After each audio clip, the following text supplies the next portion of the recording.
So hi guys, আজ আমি তোমাদের সাথে শেয়ার করে নেব আমার AM স্কিন কেয়ার রুটিন, মানে মর্নিং স্কিন কেয়ার রুটিন, যেটা আমি প্রতিদিন স্নান করার পর করে থাকি বেসিক্যালি।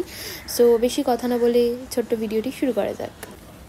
প্রথমেই আমি এখানে ইউজ করে নিচ্ছি সেটাফিলের অয়েলি ক্লিনজারটা, যেটা combination two oily two sensitive skin, সবকটা স্কিনের জন্যই প্রযোজ্য, মানে সবকটা স্কিনেই এটা ইউজ করা যাবে।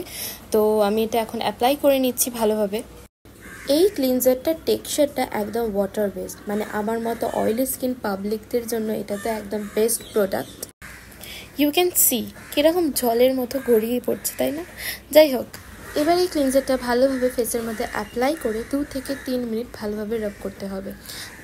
যাদের ফেসে আমার মতো এরকম অ্যাকনির প্রবলেম আছে বা পিম্পলসের প্রবলেম আছে, তাদের জন্য এই ক্লিনজারটা আমি মাস্ট সাজেস্ট করব, কারণ এই ক্লিনজারটা এরকম পিম্পল স্কিন এবং অ্যাকনি স্কিনের জন্য একদম বেস্ট একটা রেজাল্ট প্রোভাইড করে। এই ক্লিনজারটায় কোনো বাজে কেমিক্যাল, কোনো কালার বা কোনো ফ্রেগরেন্স ইউজ করা হয় না, এবং এটা পুরোপুরি সোপ ফ্রি একটা প্রোডাক্ট। ঠিক 2 থেকে 3 মিনিট ভালোভাবে রাব করার পর আমরা ক্লিনজারটা জল দিয়ে রিন্স আপ করে নিতে পারি, বা আমার মতো এরকম মেকআপ রিমুভিং পাফ দিয়েও জিনিসটাকে ভালো করে ভিজিয়ে এরকমভাবে ক্লিন করে নিতে পারি। খুব ভালোভাবে আমাদের ফেসটাকে ক্লিন করে নিতে হবে, যাতে কোনো প্রোডাক্ট আমাদের ফেসে না লেগে থাকে। মেকআপ রিমুভিং এই পাফটা দিয়ে আমার মনে হচ্ছিলো আমার ফেসটা ঠিকভাবে ক্লিন হচ্ছে না, মানে কিছু প্রোডাক্ট আমার ফেসে স্টিল লেগে আছে। তাই জন্য আমি টিউলিপের একটা ওয়েট ওয়াইপস দিয়ে ফেসটাকে আবার ডাবল ক্লিনিং করে নিলাম।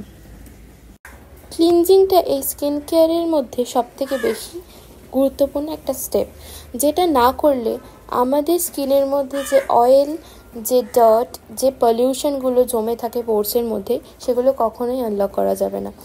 সো এখানে তো আমি ভালোভাবে আমার ফেসটা ক্লিন করে নিয়েছি। এরপর আমি অ্যাপ্লাই করব টোনারের মধ্যে আমি অ্যাপ্লাই করে নেব প্লামের এই রাইস ওয়াটার অ্যান্ড নায়াসিনামাইড 3% টোনারটা, যেটা আমাদের পোরসগুলো টাইট করতে সাহায্য করবে এবং স্কিনটাকে করে দেবে আরও ব্রাইটেন। এতে আবার আছে ওট এক্সট্র্যাক্ট, এবং এটি 100% ভেগান একটা প্রোডাক্ট। আমরা সবাই জানি আমাদের এই অ্যাকনিপ্রোন স্কিন এবং অয়েলি স্কিনের জন্য নায়াসিনামাইডের কতটা গুরুত্ব আছে। ভালো করে স্প্রে করে নিতে হবে এই টোনারটা ফেসের মধ্যে, তারপর ঠিক আমার মতো ড্যাব ড্যাব করে টোনারটা ভালোভাবে 2-3 মিনিট ড্রাই করে নিতে হবে। এরপর আমি অ্যাপ্লাই করব সিরাম। অগেন এখানে আমি ইউজ করে নিচ্ছি রাইস ওয়াটার অ্যান্ড নায়াসিনামাইডের এই 10% প্লামের সিরামটা, যেটা আমাদের ক্ল্যারিটি বুস্ট করবে ফেসের মধ্যে। এই সিরামটা আমাদের সান ড্যামেজ থেকেও রক্ষা করবে। 2 থেকে 3 ড্রপ ভালোভাবে ফেসের মধ্যে এটা অ্যাপ্লাই করে মাসাজ করে নিতে হবে। ঠিক আমি যেইভাবে করছি তোমরা সেইভাবেও মাসাজ করতে পারো।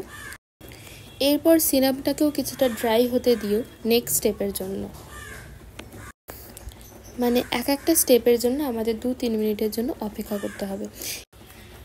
আবারও এরপর আমরা অ্যাপ্লাই করে নেব প্লামের এই রাইস ওয়াটার অ্যান্ড নায়াসিনামাইডের 2% ক্লিয়ার ময়েশ্চার জেল ক্রিমটা। এই ক্রিমটাও একদম জেল ফর্মে থাকার কারণে আমাদের ফেসের মধ্যে কোনো স্টিকিনেস আমরা অনুভব করতে পারি না। আবারও সেই একই পদ্ধতিতে আমরা এই ক্রিমটা ফেসের মধ্যে অ্যাপ্লাই করে ভালোভাবে মাসাজ করে নেব, যাতে ক্রিমটা ভালোভাবে আমাদের স্কিনের মধ্যে পেনিট্রেট হয়ে যায়।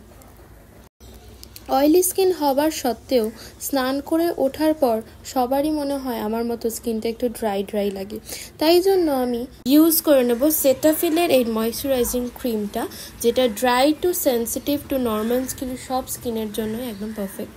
সো এবারে দেখে নাও আমি ইউজ করে নিচ্ছি সেটাফিলের এই ক্রিমটা, যেটা সেই মুহূর্তের আমার ড্রাইনেসটাকে একদম প্রোটেক্ট করে, একটা অয়েলনেস আমার ফেসে এগেন ফিরিয়ে দেয়। ময়শ্চারাইজারের মধ্যে সব থেকে ফেভারিট ময়শ্চারাইজার হচ্ছে আমার এই সেটাফিলের ময়শ্চারাইজারটা, যেটা মাখার পর একটা আলাদাই গ্লো আসে ফেসের মধ্যে। আমি মাখার পর একটা আলাদাই চকচকে লাগে আমার ফেসটা, এতটাই সুন্দর এই সেটাফিলের ময়শ্চারাইজারটা।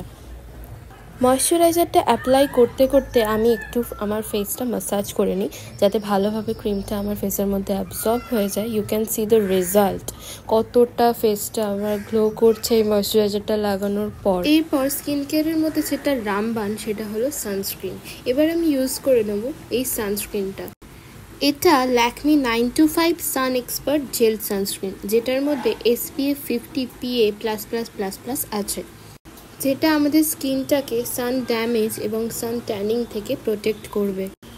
জীবনে অনেক সানস্ক্রিন ইউজ করেছি, কিন্তু এই সানস্ক্রিনটা আমার কাছে একদম বেস্ট লেগেছে। কারণ যে কোনো সানস্ক্রিন মাখার পরই মনে হয় ফেসটা হোয়াইট হয়ে আছে, মানে হোয়াইট কাস্ট ছাড়ে, কিন্তু এই সানস্ক্রিনটা এরকম কোনো ব্যাপারই নয়। এই সানস্ক্রিনটা জেল ফর্ম হওয়ার জন্য এতে কোনো হোয়াইট কাস্ট ছাড়ে না, এবং উইদিন 30 সেকেন্ডের মধ্যে এই সানস্ক্রিনটা একদম ফেসের মধ্যে ভালোভাবে অ্যাবজর্ব হয়ে যায়, which is a good part about this sunscreen. So finally এখানেই আমার শেষ হলো day skin care routine. Last but not the list, এখানে আমি ইউজ করে নিচ্ছি ডট অ্যান্ড কির গ্লিটার বম ব্লুবেরি ব্লাস্টের এই লিপ বামটা, যার মধ্যে আছে ভিটামিন C+E আর SPF 30। ট্যানিং কিন্তু শুধু আমাদের ফেসের স্কিনে পড়ে সেটা নয়, পরে কিন্তু আমাদের লিপেও।